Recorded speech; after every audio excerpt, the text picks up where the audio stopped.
మరి కాసేపట్లో మీడియా ముందుకు రానున్నారు రాహుల్ గాంధీ. పార్లమెంట్ లో తన మైక్ ను ఆఫ్ చేశారని ఆరోపించిన కాంగ్రెస్ ఎంపీ అందుకే మీడియా ముందుకు వచ్చి తాను చెప్పాలనుకున్నది చెబుతానన్నారు. ఈ మేరకు ఎక్స్ లో పోస్ట్ చేశారు రాహుల్. విద్యా వ్యవసాయ రంగాలపై మంత్రి పొంగులేటి శ్రీనివాస్ రెడ్డికి కీమన్ చేశారు. ప్రభుత్వ పాఠశాలలను బలోపేతం చేస్తామని, కార్పొరేట్ కు ధీటుగా విద్యను అందిస్తామన్నారు. 25 లక్షల మంది రైతుల రుణాలు మాఫీ చేస్తామని, 9 రోజుల్లో 9,200 కోట్ల రైతు భరోసా నిధులు జమ చేశామని చెప్పారు.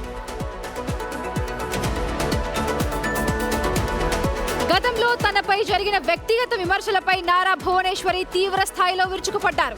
నాడు కౌరవులు ధర్మరాజును అవమానించడానికి ద్రౌపదిని లక్ష్యంగా చేసుకున్నారని, ఇక్కడ కూడా చంద్రబాబుని మానసికంగా కుంగదీసేందుకే తన శీలంపై నీచమైన వ్యాఖ్యలు చేస్తున్నారని మండిపడ్డారు.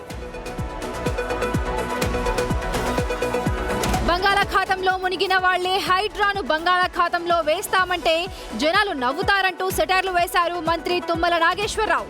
హైడ్రాపై కేటీఆర్ కామెంట్స్ కు మంత్రి కౌంటర్ ఇచ్చారు.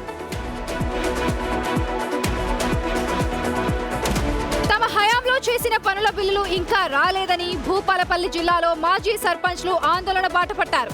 పలువురు మాజీ సర్పంచ్లు జీపీ కార్యాలయాలకు తాళాలు వేస్తున్నారు. జిల్లా వ్యాప్తంగా సుమారు 12 కోట్ల జీపీ బిల్లులు పెండింగ్ ఉన్నట్టు చెబుతున్నారు.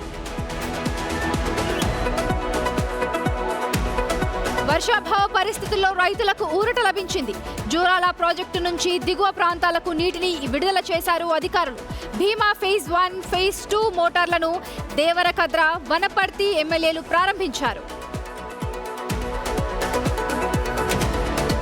తిరుపతి జిల్లా దామల చెరువులో 2 బాలురు అదృశ్యమయ్యారు.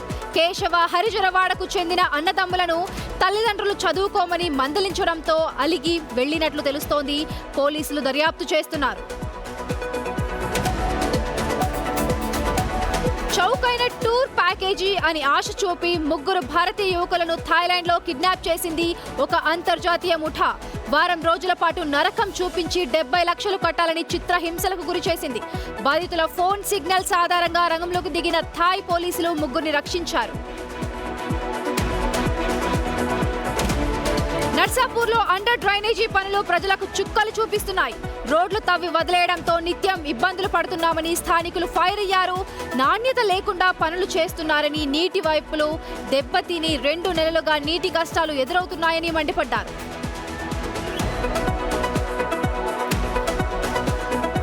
పంటలకు మద్దతు ధర కోసం భోపాల్లో రైతులు రోడ్డెక్కారు. వారిని కట్టడి చేసేందుకు పోలీసులు బ్యారిగేట్లను ఏర్పాటు చేశారు. అయితే కొందరు యువత రైతులకు మద్దతుగా నిలిచారు. బ్యారిగేట్లను తోసివేసి రైతుల ర్యాలీకి సపోర్ట్ చేశారు.